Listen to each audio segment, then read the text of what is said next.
2 años, más de 2 años ya, desde la última vez que pudimos estar acá en la casa,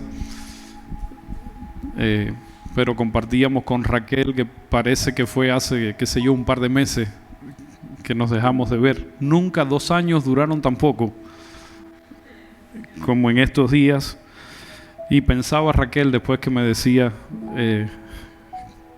que de eso se trata lo redentivo. Cuando la Biblia habla de lo redentivo, ya redención no en términos de salvación, sino la redención que opera en los hijos de Dios. Lo redentivo tiene que ver con que el tiempo cronológico va dejando de ser trascendente frente al tiempo profético, al tiempo kairos del Señor. Entonces, supuestamente se nos escaparon 2 años desde la última vez que nos vimos, pero nunca estuvimos separados. Nunca estuvimos separados porque nosotros no estamos, o sea, por más que estamos sujetos a este tiempo, al rigor del tiempo cronológico en la tierra, nosotros compartimos la realidad de vida en Cristo Jesús. Y desde esa realidad de vida nunca estuvimos separados. Nunca le sentimos distantes. Y de verdad que estar en esta noche es un regalo extraordinario. Quisiera saludar de manera particular a estos jóvenes con sus familias que veo por acá. Particularmente no les conocía. Y de verdad que es un regalo verles en esta noche, ver su esfuerzo por acercarse al Señor, por buscar al Señor. No quedará sin recompensa. No quedará sin recompensa. Tenemos un Dios que nos invita a dar un paso de fe, y más allá de ese paso de fe, de rendir nuestras vidas al gobierno, pero no solo al gobierno, al cuidado del Señor. Después que damos ese paso, ya Él se encarga de abrazarnos, de cuidarnos, de ayudarnos a avanzar en la dirección correcta. Entonces, de verdad que muy contentos de poder verles en esta noche, saludarles, y a sus hijas hermosas todas. Bueno, familia, ¿qué decir en esta noche? Decíamos hace unos días, mientras compartíamos, que cada vez se va haciendo más difícil predicar el Evangelio. Más difícil. Cuando uno llega a una casa como esta, uno llega con un profundo sentido de honra, de reconocimiento y de respeto por su vida, porque ustedes no son improvisados en el Señor. O sea, uno llega a una casa que tiene una envergadura espiritual, que tiene, y voy a decir una palabra que muchas veces rechazamos en el contexto de la iglesia. Esta es una casa que tiene una trayectoria. Trayectoria no es una mala palabra, es una buena palabra cuando se usa bien, ¿verdad que sí? Y de verdad que cada vez me pone más responsabilidad sobre los hombros cuando tengo que estar en esta plataforma. Decía el pastor Ale, estamos en la tarea en Cuba con un gozo que no le puedo definir con palabras, con una pasión por encima de todo pronóstico. Quizás en los peores días, los peores años, la peor temporada en lo natural que hemos vivido en nuestra nación, la COVID vino a traer el desmoronamiento de lo poco que quedaba, el desabastecimiento, la inflación descomunal. Las familias cada vez tienen menos, pero la iglesia cada vez tiene más. Cada vez en lo natural la situación en Cuba se va deteriorando, pero cada día nos vamos encontrando una iglesia que disfruta más, que celebra más. Hace casi 2 meses tuvimos la oportunidad de tener nuestro Sustentando la Visión. Primera vez después de 2 años que podíamos reunir a todos los pastores allá en la ciudad de Las Tunas. Tuvimos casi 60 entre pastores y sus equipos más cercanos, y fue impresionante ver un pastor, Pastor Daniel, un pastor que sirve al Señor en la Sierra Maestra, o sea, un campesino con las manos llenas de callos, de trabajar la tierra, un hombre menudo, delgado, sin una apariencia prominente, llegar, tomar el púlpito y por 40 minutos presentar una palabra desde su realidad, desde su idiosincrasia, pero traer una palabra de tanto peso espiritual que ni los niños se movían ese día. Entonces, quiero decirle que ha comenzado a producirse una dinámica en la iglesia, en Cuba, por causa de este evangelio, que cada día nos hace sentir más responsables, pero le tengo que ser sincero, cada día nos asusta más la demanda. Nos asusta más la demanda. No nos podemos presentar delante de gente así, con cualquier palabra, con cualquier mensaje. No se puede llegar frente a gente que ha tomado el evangelio en serio con una carpeta de bosquejos. O sea, porque hay una iglesia que va cobrando envergadura, va creciendo, va tomando envergadura. Si nosotros queremos viajar a Europa, mire, vamos a ponerlo diferente. Si usted tiene un campo sembrado de soja, de trigo, usted lo necesita fumigar, para usted una avioneta de fumigación es la respuesta. Usted trae una avioneta de fumigación, usted resuelve el problema. Pero si la necesidad es viajar a Europa, ya la avioneta de fumigación no nos sirve, porque tiene evidentemente un problema de envergadura. O sea, tiene un motor, tiene tanques para acumular el combustible que no le van a alcanzar. Entonces, yo creo que estamos viviendo días donde el Señor está cambiando la envergadura de la iglesia. Se están dando procesos muy fuertes en lo secreto, se están dando procesos a puerta cerrada dentro de las familias, están pasando cosas espirituales dentro del contexto de nuestras familias, que el propósito es ese: trabajar en la envergadura, sustituir partes y piezas, porque hasta ayer resolvíamos en nuestra vida como una avioneta de fumigación, pero la demanda de Dios va subiendo en estos días, va creciendo. Y el Señor nos decía: fortaleceos con poder en vuestro hombre interior, para que habite Cristo por la fe en vuestros corazones. Fortaleceos con poder en vuestro hombre interior. Hermanos, todo lo que hagamos en estos días, que sirva para trabajar puerta hacia adentro, para provocar los procesos del Espíritu que nos ayudan a fortalecer la casa espiritual que somos. Estos son días de profundos ajustes. Repito, son días de profundos ajustes. O sea, no nos podemos ya acercar al Señor a esta altura de nuestra vida espiritual como quien va a Walmart con un carrito, ¿verdad?, a tomar del estante lo que quiero. Estos no son días de buscar en el Señor lo que quiero. Estos son días de acercarnos al Señor diciendo: Padre, ayúdanos, danos la capacidad, danos la determinación para ajustar lo que necesitamos ajustar, para que se comience a manifestar de una vez y por todas todo aquello que tienes para nosotros. Entonces, desde esa perspectiva, yo quiero compartir en esta noche una palabra que le he llamado así: la necesaria transición de la iglesia. La necesaria transición de la iglesia. Yo quiero que me acompañe al libro de Hebreos, capítulo 5, versículos del 11 al 14. Y luego vamos a leer el versículo 1 y 2 del capítulo 6. O sea, Hebreos capítulo 5, versículo del 11 al 14. Y luego del capítulo 6 vamos a leer los dos primeros versículos.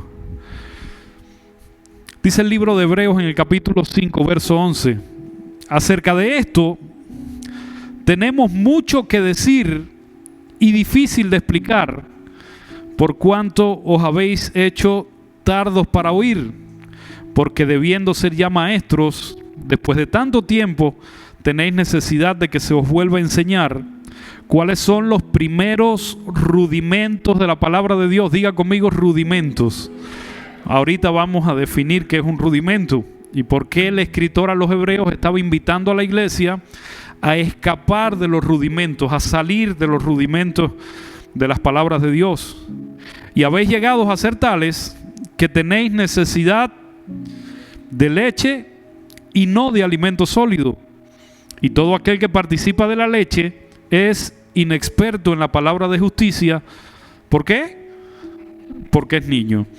Pero el alimento sólido es para los que han alcanzado madurez, para los que por el uso tienen los sentidos ejercitados en el discernimiento del bien y del mal.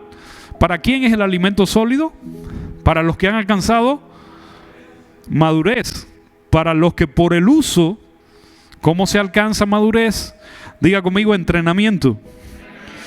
Lionel Messi es Lionel Messi porque tiene un don del Señor, tuvo una habilidad, una gracia dada por Dios, pero esa gracia en estado rudimentario, si a esa gracia él no le llega a añadir constancia, entrenamiento, tiempo de gimnasio, tratamientos médicos, o sea, todo un proceso, ese don se hubiese quedado en un estado embrionario, primario, y no hubiese producido los resultados que ha producido.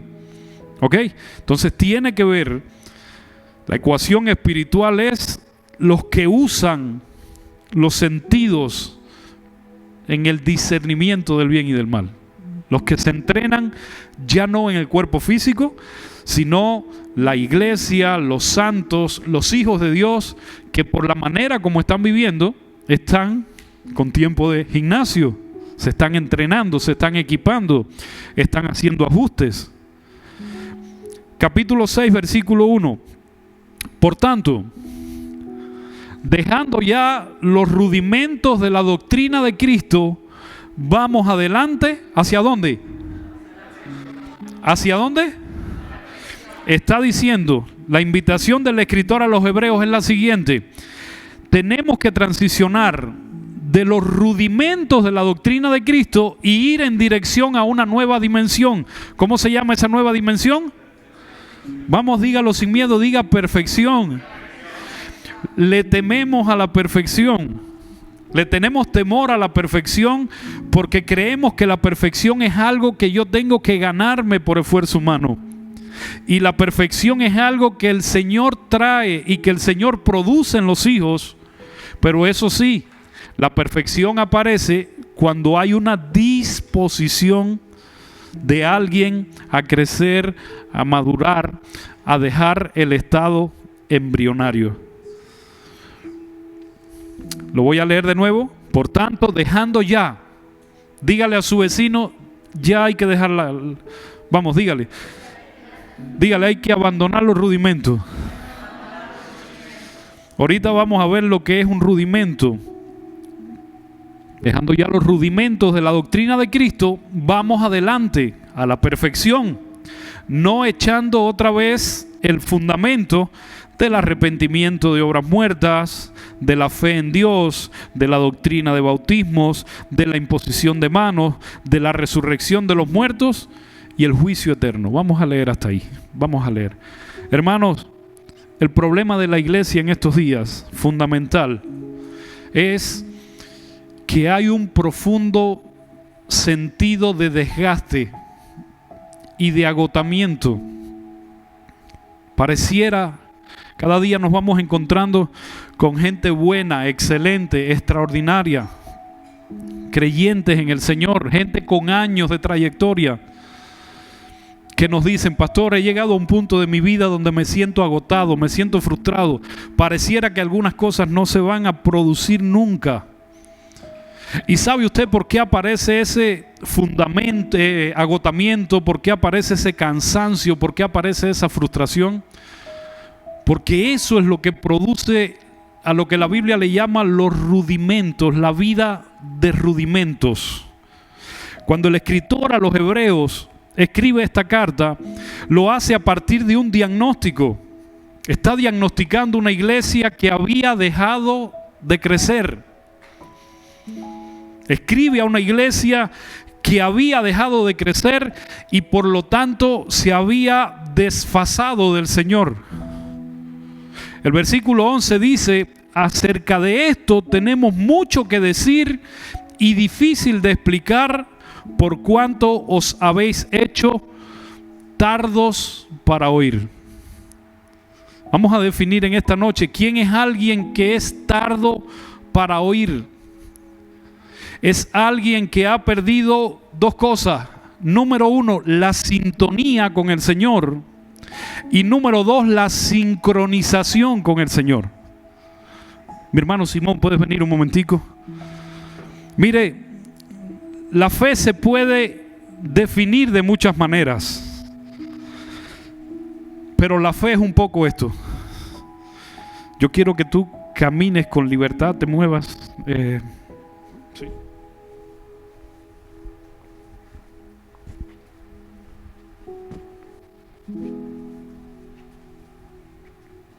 Ya está bien porque me sofoco, ¿no? Volví para no sofocarlo. Iglesia, esto es fe en Cristo. Vamos de nuevo.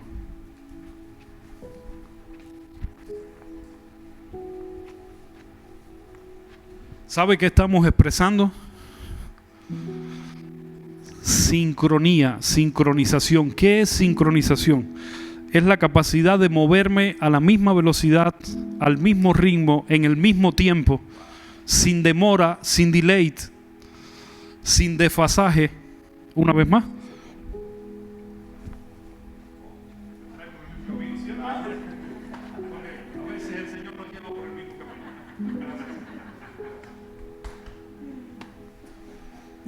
El escritor a los hebreos le está hablando a una iglesia que había perdido esas dos cualidades: la sincronía y la sintonía. Son dos cosas diferentes.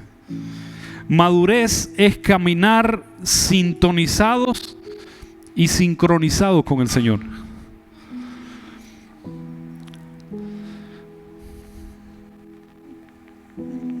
Hermanos, la sintonía tiene que ver con la capacidad de escuchar lo que el Señor está diciendo en tiempo real.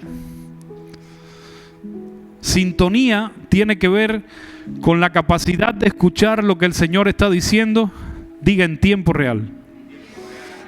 Recuerde usted que Jesús dijo en el escenario del desierto, cuando la tentación, Satanás vino y le dijo: si eres el Hijo de Dios, ¿por qué no le dices a estas piedras que se conviertan en pan? Y Jesús dijo: porque escrito está, no solo de pan vivirá el hombre, sino de toda palabra. ¿De toda palabra qué? Que sale de la boca de Dios. Jesús usó un tiempo verbal que es el presente continuo. Dice: tenemos un Dios del cual está continuamente brotando la palabra. Tenemos a un Dios que no está jugando a esconderse. Tenemos un Dios que tiene una cultura de expresarse. Tenemos un Dios que le garantizó a los hijos que para cada escenario de su vida, para cada situación, iba a tener una palabra, iba a tener un recurso a manera de palabra. Diga conmigo: tenemos un Dios que habla. Diga: y es oportuno. O sea, sintonía es la capacidad de escuchar a Dios en tiempo real y saber que esa palabra me trae coordenadas para hoy. Dios te está hablando en esta noche, diga: para hoy. ¿Por qué? Porque tenemos un Dios que continuamente habla. No solo de pan vivirá el hombre, sino de toda palabra que sale de la boca de Dios. Pastor, y la palabra de hoy yo no la puedo guardar para la semana que viene, para el próximo miércoles. Hermano mío, para el próximo miércoles habrá pan fresco. Por la vida del Espíritu.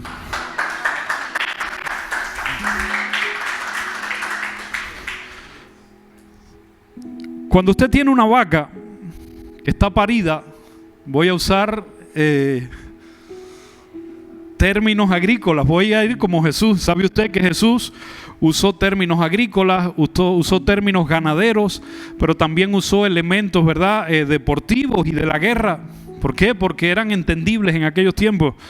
Voy a usar un poco la realidad de Cuba. Usted tiene una vaca que dio a luz, que está parida, que tiene leche, ¿verdad que sí? Pregunto, ¿la leche es buena o es mala? La leche es buena, es excelente. ¿La carne es buena o es mala? Aunque en Cuba nos cueste años de prisión, pero es buena.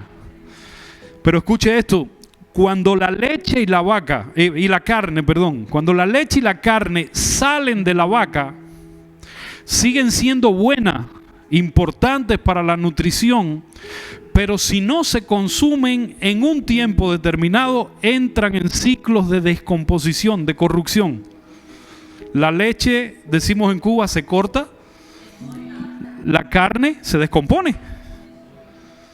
¿Y cuál es el elemento que define si la leche y la carne mantienen su calidad y su cualidad o no?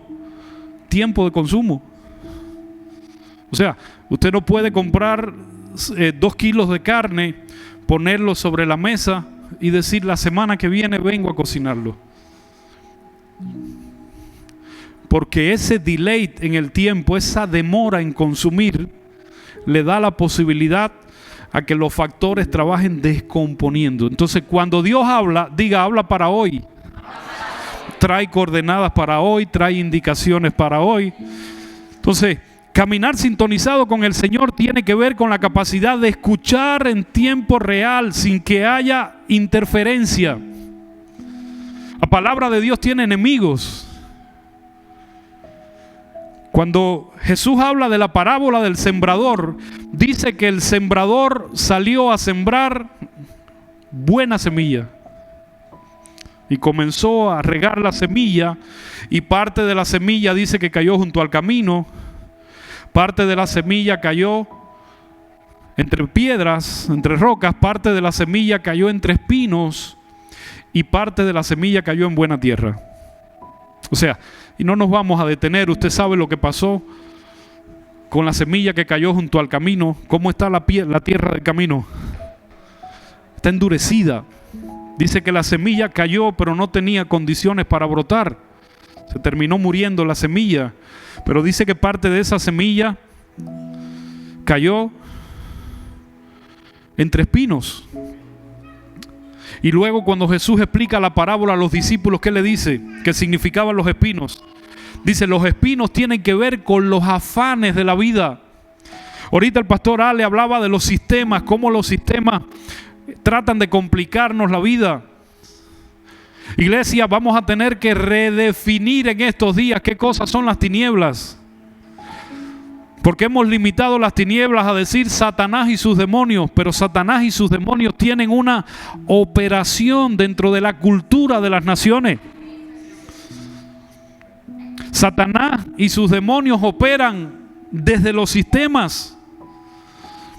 Y una de las maneras como las entidades espirituales de maldad están tratando de atarnos en estos días es vendernos una agenda. Llenar nuestra vida de cosas por hacer para satisfacer necesidades. Escuche esto. En estos días hay que redefinir las tinieblas. Hay que entender que la operación de tinieblas más peligrosa en estos días no es un San Lázaro, una Santa Bárbara, el Gauchito Gil para los argentinos, en Honduras, un ídolo cualquiera. Bueno, o sea, el único santo de Honduras que nunca supo nada. San Marlon de Honduras. Es una broma. Mire, es fácil cuando usted ve un ídolo de yeso decir, ahí hay tinieblas. Pero es muy difícil identificar a las tinieblas que están metidas en el sistema. Las tinieblas que están metidas en los sistemas quieren escribirnos una agenda. Quieren llenarnos de cosas por hacer, actividades por hacer para suplir necesidades. ¿Por qué trabajamos? Porque hay que poner pan a la mesa y hay que proveer recursos para la casa. ¿Verdad que sí? Pero dése cuenta que cada día nos va quedando menos tiempo disponible para las cosas del Señor. Menos tiempo disponible.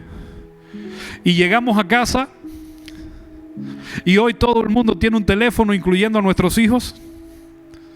Y hoy corremos el peligro que cuando cerramos la puerta después de un día de trabajo, llegamos a casa y ya no somos 4, papá, mamá y los 2 hijos, nos convertimos en 4 islas.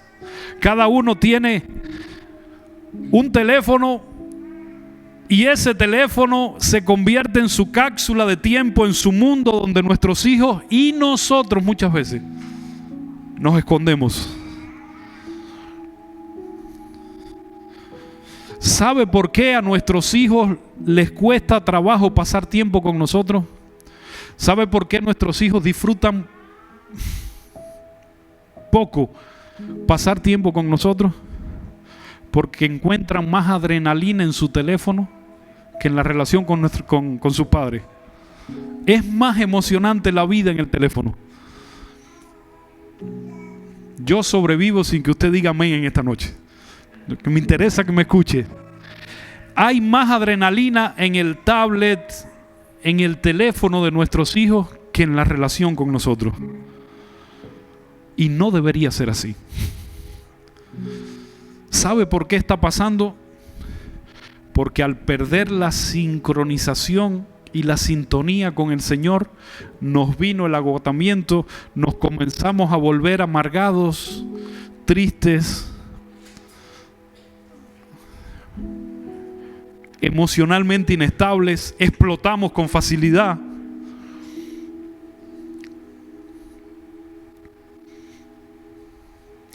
En Cuba decimos, vámonos de ahí que ese palo tiene jutía.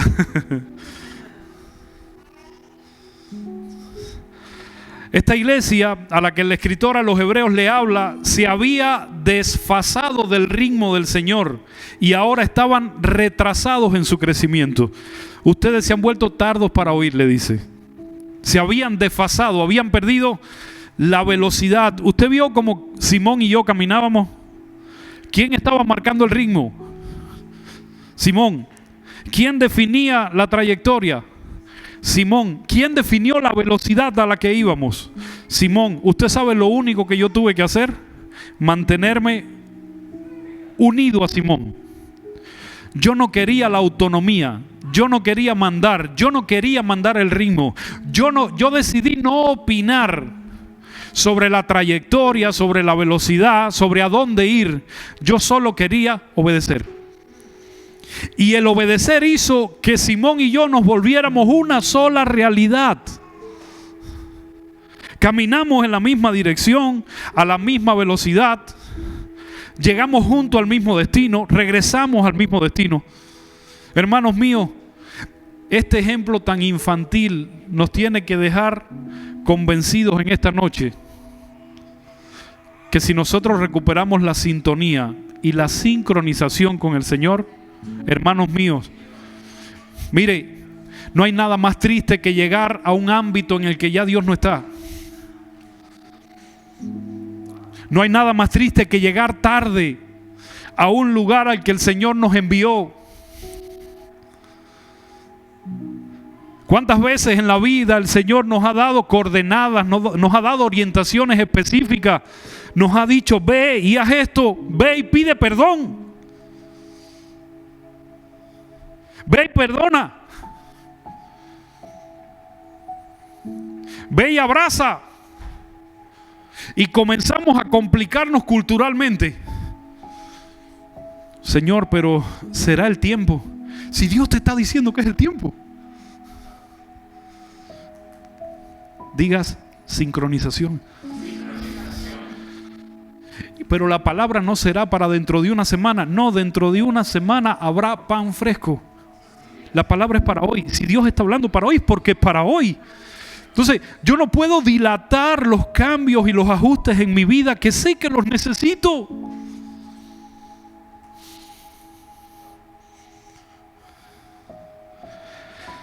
¿Qué trajo como consecuencia ese retraso, ese desfasaje, que el escritor a los hebreos tuviera que retrasar el liberar sobre ellos toda la palabra, todo el arsenal apostólico que traía. Dice, he venido a ustedes, dice, con alimento sólido, pero cuando llego, me encuentro que son niños. Iglesia, déjeme abrir un paréntesis. Yo no estoy trayendo una palabra para esta iglesia local. Yo estoy hablando a los ámbitos. Yo no estoy hablando de nadie en esta noche. Y estoy hablando al mismo tiempo de todos nosotros, que tenemos la misma necesidad. Yo llego, imagínense al escritor a los hebreos. Yo sé lo que cargo del Señor, decía. Yo traigo una palabra de una envergadura que puede destrabar sus vidas para siempre.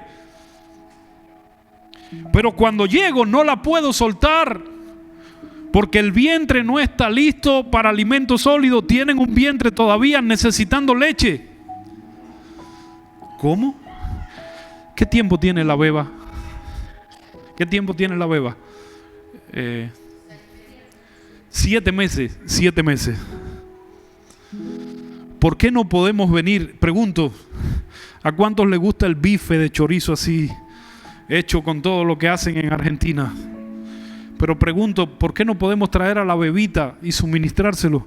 Porque su sistema digestivo no está listo. ¿Verdad que sí? ¿Sabe usted que es un apóstol, que es un pastor? Es alguien que carga una palabra que desea liberarla sobre los hermanos a los que sirve, pero que muchas veces la tiene que retener porque identifica que el sistema digestivo tiene 7 meses. Y dijo algo el escritor a los hebreos, dice, ustedes debiendo ser ya maestros, tenéis necesidad de leche y no de alimento sólido. ¿Se imagina el dolor para el escritor a los hebreos? Se habían quedado a lo que él le llamó en estado rudimentario. Hay 3 cosas que la palabra rudimento significa. Número 1, es el estado imperfecto o primitivo de algo. ¿Qué es un rudimento? Es el estado imperfecto o primitivo de algo. O sea, un rudimento es la primera expresión de algo, la expresión más básica, más elemental. Número 2, la palabra rudimento significa algo que está en bruto, algo que todavía no se ha labrado, que no se ha trabajado, algo a lo que no se le ha sacado todavía valor añadido. O sea, está en bruto, como una materia prima. Pero aquí viene la palabra número 3 con la cual me quiero quedar en esta noche. Un rudimento es un embrión. Ian, ¿tenemos lista la foto? Por favor. Mire, eso es un rudimento. Es un embrión. Es algo amorfo, es algo que no tiene forma. ¿Cuántos están acá? Es algo que todavía no tiene identidad. ¿Se imagina su licencia de conducción con esa foto? No tiene identidad, no tiene rasgos todavía. Mire, dentro tiene toda la naturaleza, tiene toda la gloria, toda la envergadura, pero a causa de la inmadurez, a causa del periodo en el que está, mantiene esa posición. El apóstol o el escritor a los hebreos está diciendo a la iglesia que tenemos que salir de esta condición y avanzar hacia la perfección. Hermanos míos, una de las características de alguien que está en estado embrionario es que se resiste a los cambios necesarios. Cuando estamos en un estado embrionario, todavía inmaduro, elemental de nuestra fe, nos resistimos a los cambios. Mire, un embrión vive dentro de un ambiente tibio, oscuro, cómodo, llamado el vientre de mamá. ¿Sí?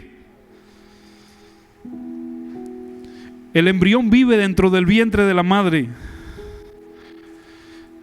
Pero el embrión tiene un tiempo, diga conmigo tiempo.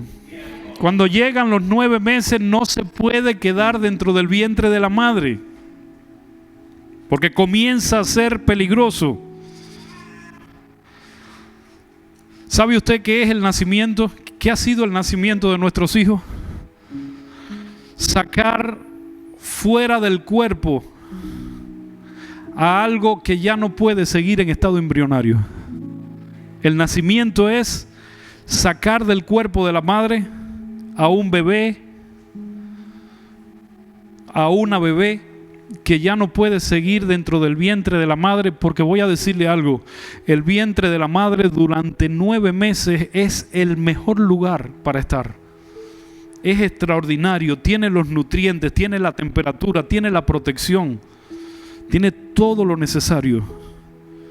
9 meses es el mejor lugar, el mejor escenario para estar. Pero escuche esto, a partir del 9º mes se vuelve peligroso. A partir del 9º mes se vuelve peligroso. Por eso que los ginecostetras están pendientes, Pastor Ale, tiempo de gestación. Se miden semanas también, ¿verdad? 42 semanas. Papá, todo listo en casa. Pintó la habitación, preparó la cuna. ¿Verdad, Marlon? ¿Por qué te ríes? ¿Está todo listo en casa? Todo listo. Estamos esperando ya el momento, porque se está acercando algo que Dios definió con exactitud. 9 meses. A veces se adelanta un poquito, a veces se retrasa un poquito, pero son 9 meses. Y cuando ya llega el momento, ya el ginecostetra, en los países suramericanos, latinoamericanos, la partera. ¿Cuántos saben que hay una figura profesional que se llama partera? Todo el mundo está listo. Hermanos, la iglesia apostólica hace el trabajo de la partera o del ginecostetra. La iglesia existe para sacarnos de la comodidad del vientre cuando ha llegado el tiempo y empujarnos afuera. Un pastor no es un cómplice, un pastor es un ginecostetra que sabe de tiempo y que conoce los peligros y está pendiente del tiempo y dice: no puede pasarnos un día más.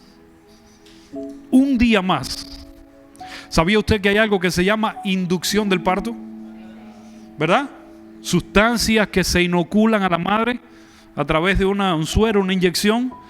Y esa sustancia comienza a poner todo el sistema, todo el protocolo del parto se comienza a acelerar.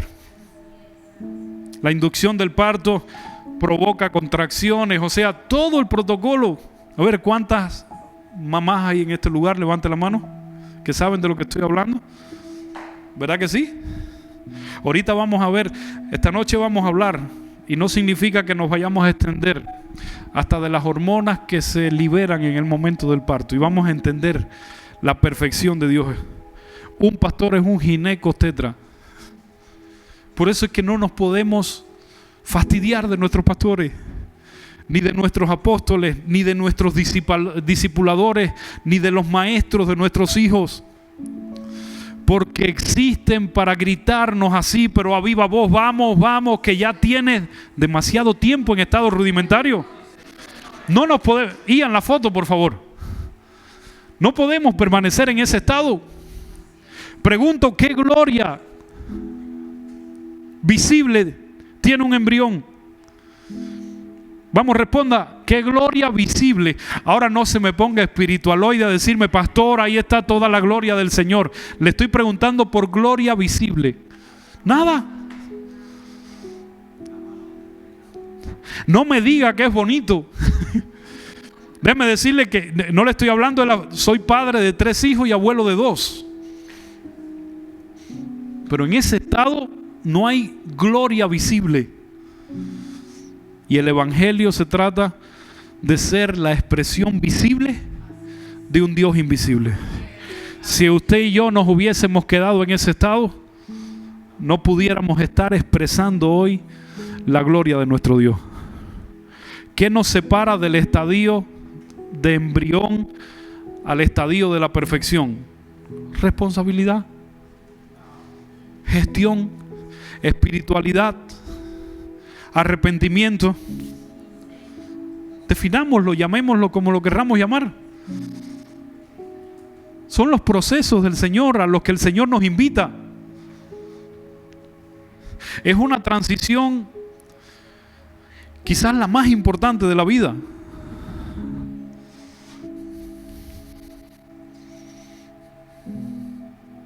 Los pastores existen para inducir el parto,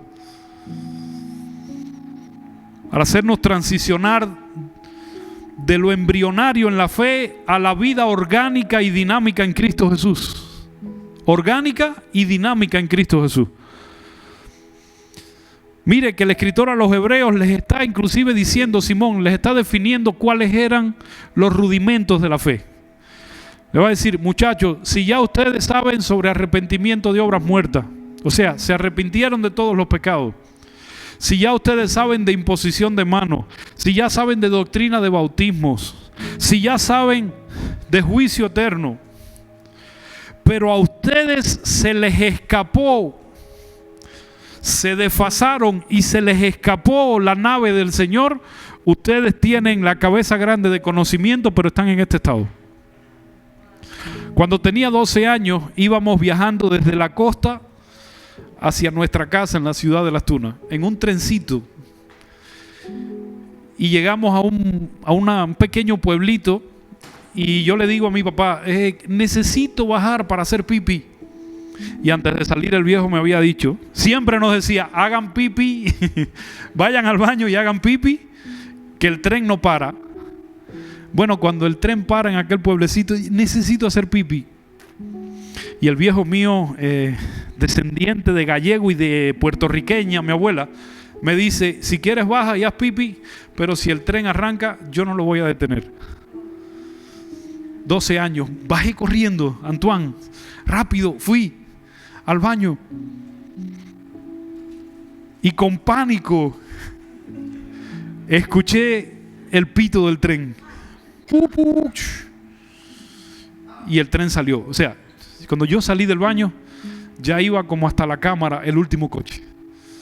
Y salí corriendo por todo el andén y el tren más rápido que yo. No le puedo describir lo que experimenté con 12 años. Mire, esa sensación de que el tren se me escapaba. Yo decía, soy pequeño, no tengo dinero. Un lugar donde no conozco a nadie. Horrible la sensación de que se me escapaba el tren. Disculpe que le traiga un ejemplo tan trivial, pero me imagino que eso es lo que se experimenta cuando sentimos que el tiempo del Señor se nos está escapando. Cuando nos desmontamos de la dinámica, de la sistematicidad con el Señor y comenzamos a ver que la vida se nos comienza a escapar.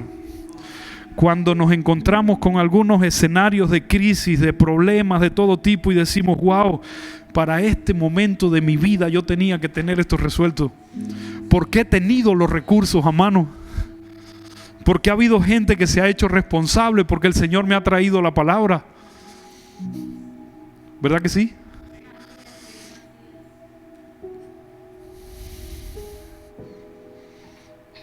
Tiempo.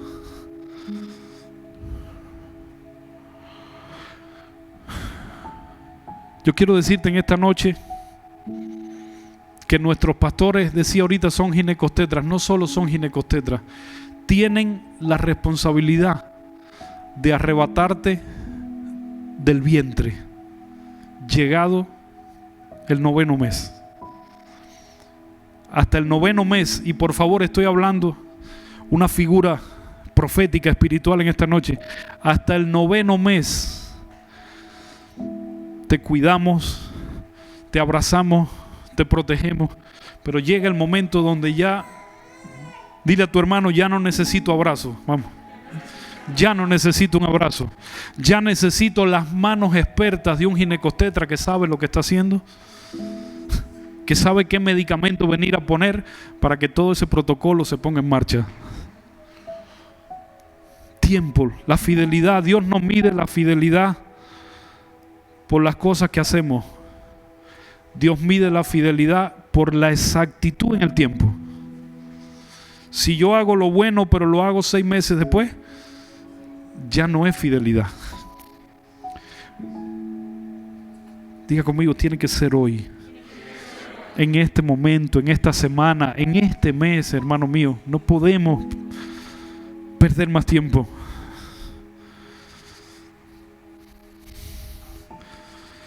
Estuve estudiando. El bebé al 9º mes no quiere salir, pero el cuerpo de la madre ya sabe que llegó el tiempo y activa el protocolo. El bebé no quiere salir, pero el cuerpo de la madre, cuando identifica que llegó el 9º mes, activa el protocolo y se comienzan a liberar sustancias. El cerebro da la orden que se comiencen a liberar sustancias. Y la primera sustancia que se libera se llama oxitocina. Y la oxitocina es la responsable ¿de qué? De que toda la anatomía, el interior de la madre comience a sufrir contracciones. ¿Cuántas recuerdan? Yo sé que duele porque acompañé a mi esposa en 2 de los 3 partos.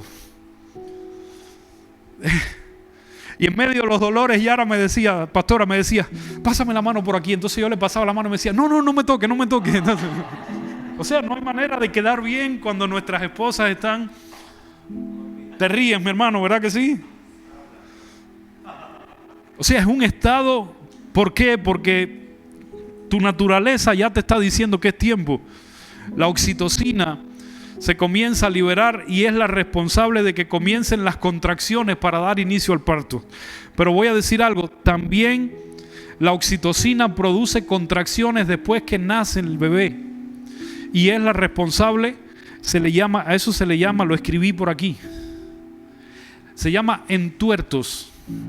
Son esas contracciones que hacen que todo el útero vuelva a recobrar su forma para que no haya hemorragia y proteger la vida de la madre. Mire, el niño no dice, mamá, llegó el tiempo. El niño está cómodo, está en un ambiente tibio, está en un ambiente acuoso, tiene todo resuelto. Ni siquiera tiene que trabajar por los alimentos, la mamá se los está supliendo. Pero ahí la oxitocina comienza a trabajar.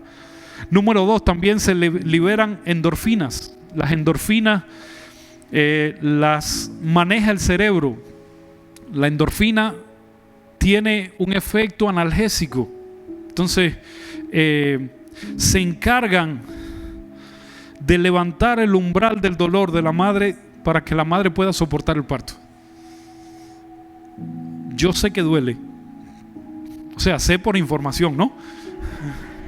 Yara me ha dicho que duele.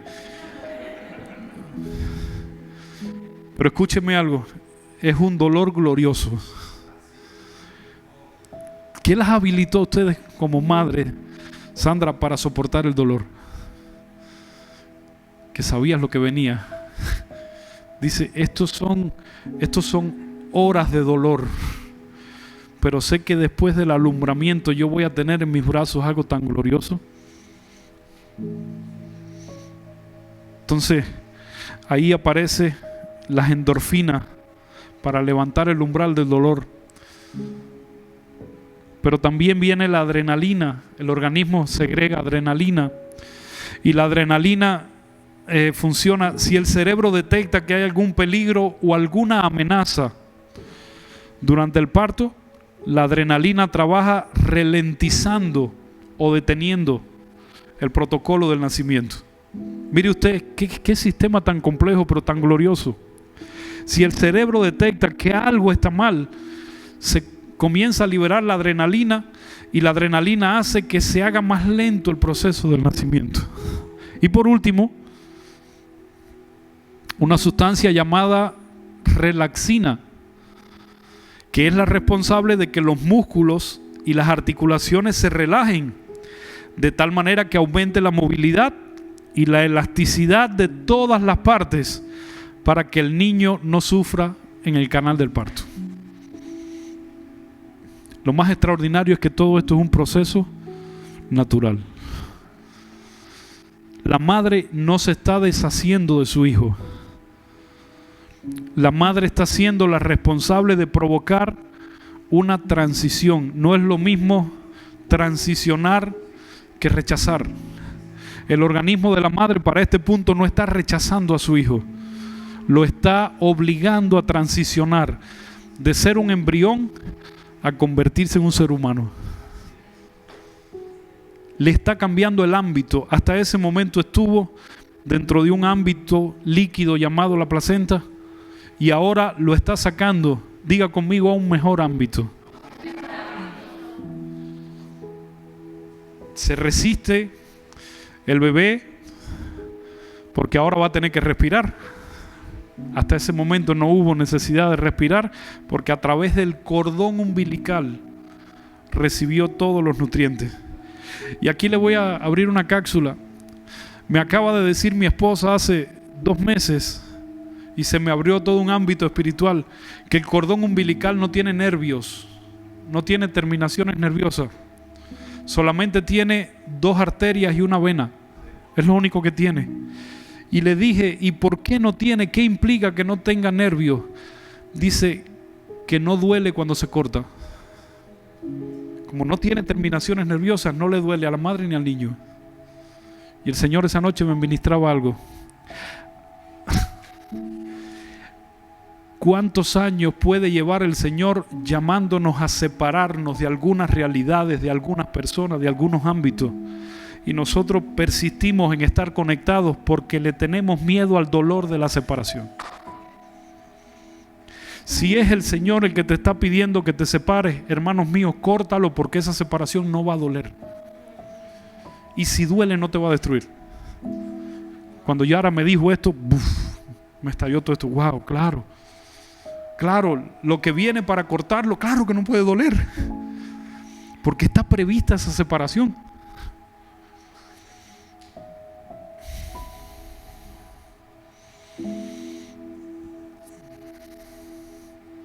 Ian, ¿nos puedes acompañar con una melodía, por favor?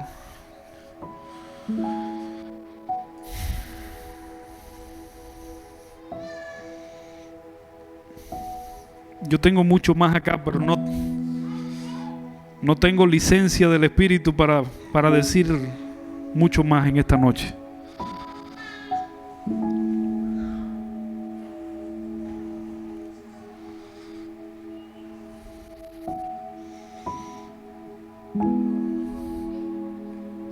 Diga conmigo, necesitamos la partera. Necesitamos la partera, necesitamos... Y muchas veces tenemos la partera o tenemos al ginecostetra. Iglesia, ¿sabe cuál es el mayor enemigo de una solución integral? El alivio. El alivio. El mayor enemigo que hay de una solución integral es el alivio. Le voy a explicar. Le tengo pánico al estomatólogo. Estoy mostrando mis miserias en esta noche. Pánico. ¿A cuántos le ha dolido alguna vez una muela? Con un dolor de eso que prefieren aparecer a partir de las 12 de la noche. Y por el día no se le ocurre. La madrugada, dentista. Sí, dentista. Allá le decimos en Cuba estomatólogo, el dentista. O sea, aparece el dolor de muela siempre después de las 12 de la noche. No sé por qué. Y muchas veces vamos al dentista y el dentista nos dice, le voy a poner una curita en Cuba, le voy a poner una curita, vamos a poner un tratamiento con antibiótico.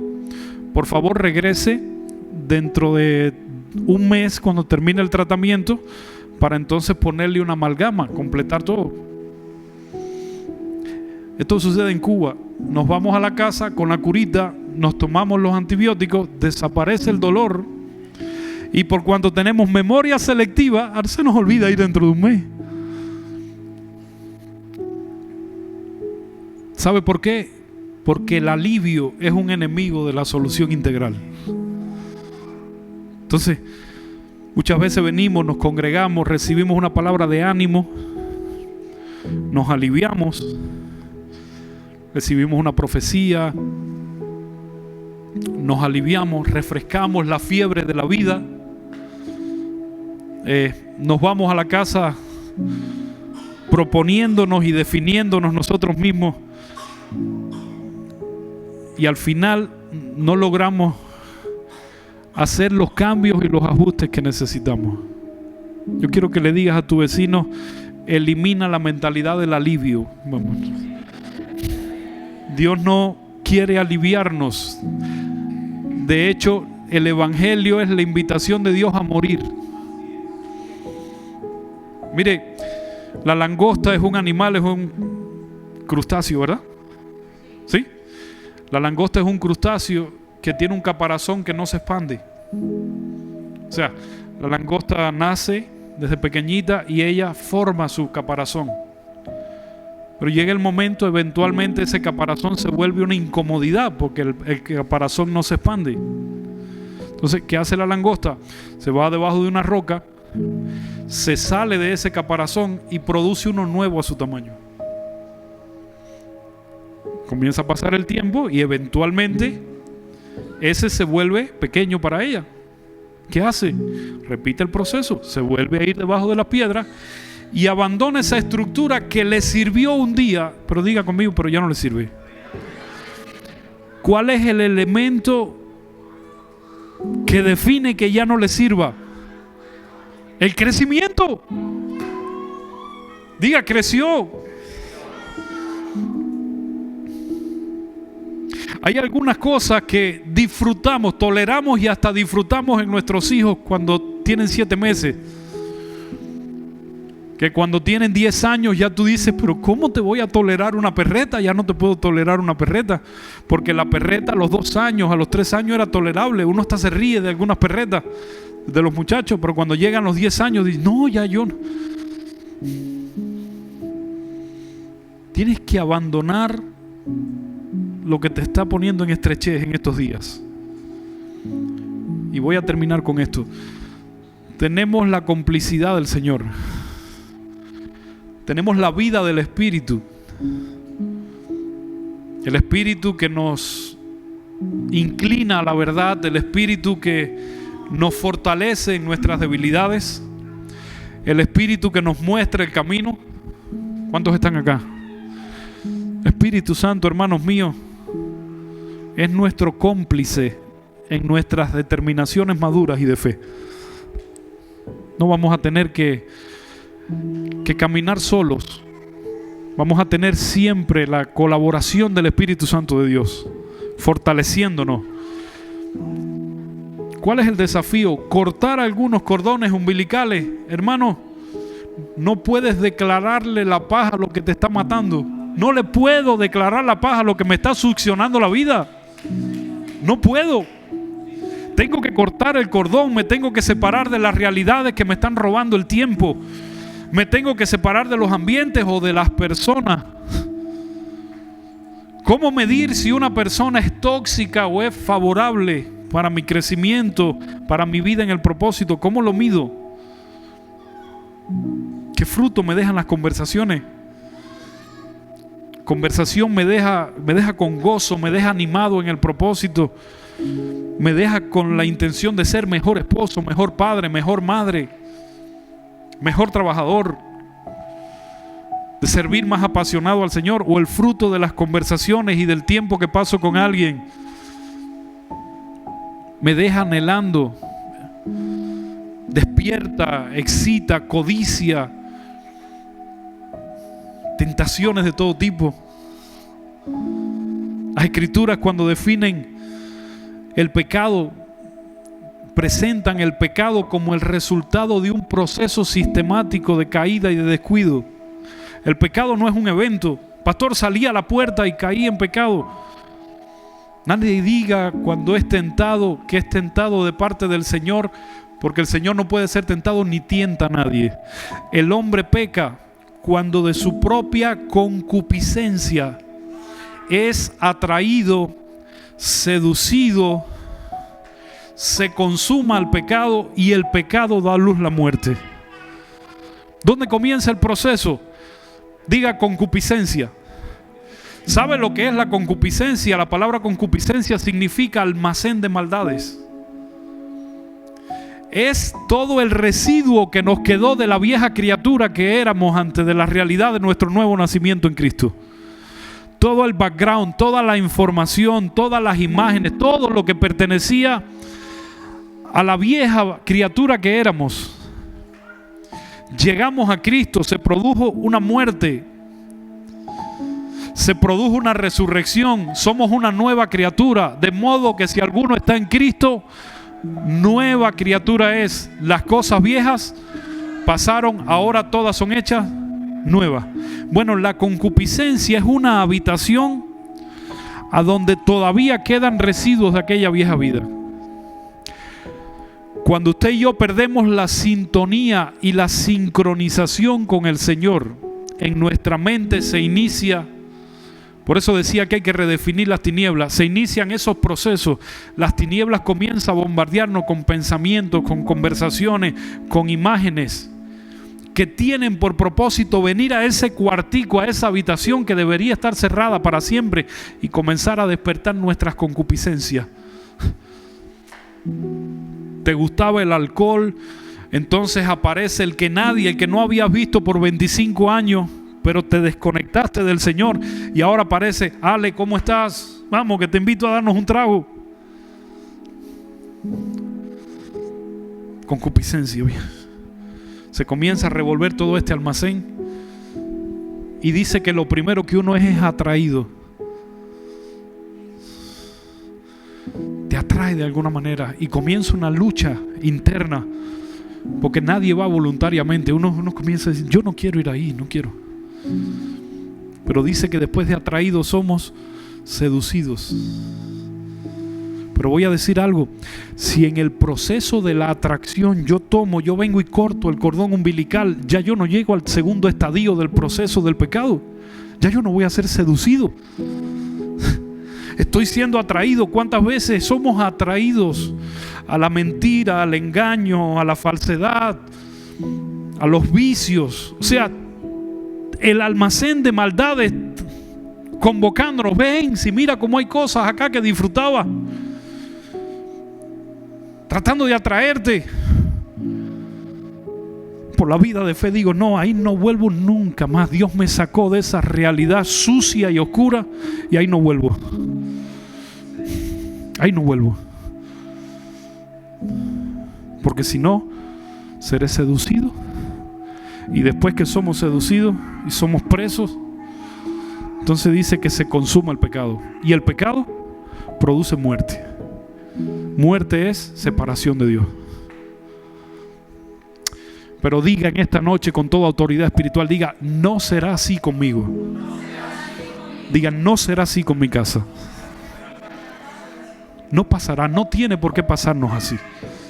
No tiene. Tenemos la vida de Cristo dentro, pastor. Tenemos al Espíritu Santo de Dios que nos advierte.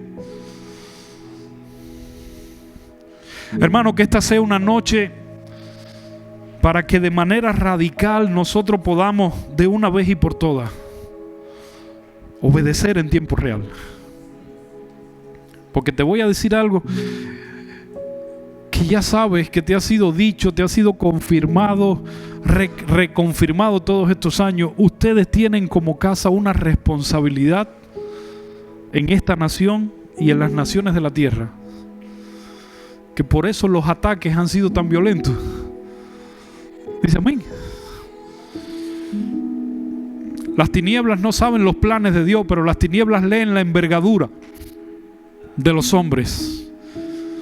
Termino con esto. Cuando apareció Jesús y los magos del oriente vinieron preguntando por él, Herodes activó el protocolo de eliminar a los niños. Mátame a todos los niños menores de 2 años, para que en esa muerte nos llevemos la solución de Dios. Cuando nació Moisés, Faraón había dado orden de que todos los niños varones que nacieran en Egipto tenían que ser echados al Nilo, matarlos y echarlos al nido. Pero la Biblia dice que cuando la madre de Moisés lo vio, dice que lo vio hermoso. Y yo decía: sí, un bebé hermoso, una bebé hermosa. Pero cuando vamos a la original, a las escrituras, no se está refiriendo al aspecto físico. Dice que cuando la madre de Moisés lo vio, vio algo extraordinario en aquel niño. No vio un niño, vio un proyecto de Dios. Y dice que lo escondió por 3 meses, mi hermano. Dice que cuando ella detectó que había algo de Dios con su hijo, dice que por 3 meses lo escondió. Dice hasta que ya no lo pudo esconder más. Y a los 3 meses calafateó una pequeña barquita con brea, juncos, y lo puso y lo trajo a las aguas del Nilo. Mire, ella no se deshizo de su hijo. Ella le devolvió a Moisés a Dios. Dijo: Señor, tú me lo entregaste. Hasta hoy lo he podido preservar con esfuerzo humano, pero ya no puedo preservarlo humanamente. Y construyó un arca, un barquito, una cesta. Hace 3 años el Señor, meditando en esta palabra, me decía que la mamá de Moisés, esa cesta significaba una estructura de fe. Una estructura como madres, como padres. Nosotros en esta noche, nuestro crecimiento espiritual va a servir ¿para qué? Para que nuestros hijos, los sistemas no los devoren, sino que podamos construir en nuestros hogares, en nuestros matrimonios, una estructura de fe. Lo puso a las aguas. Señor, aquí está. Me lo diste y humanamente ya no lo puedo preservar. ¿Y qué pasó? El Señor se encargó de llevar aquella pequeña cesta hasta los pies de la hija de Faraón. ¿Crees que Dios ha perdido el control? Dios no ha perdido el control. Dios está al control, hermanos míos. Dios está al control. Dios lo único que necesita para revertir cualquier situación que podamos estar enfrentando en esta noche es que una determinación nuestra radical en nuestras vidas. El mundo espiritual funciona por legalidad. Es imposible que yo me arrepienta en esta noche. Es imposible que yo me ajuste en esta noche y que todo mi ámbito de vida no cambie. Es imposible. Señor, oro por mis hermanos, por cada matrimonio, por cada hombre y mujer, Señor, por esta casa que tiene tarea y asignación marcada. Oro dándote gracias por los vientos huracanados que han soplado a lo largo de los años.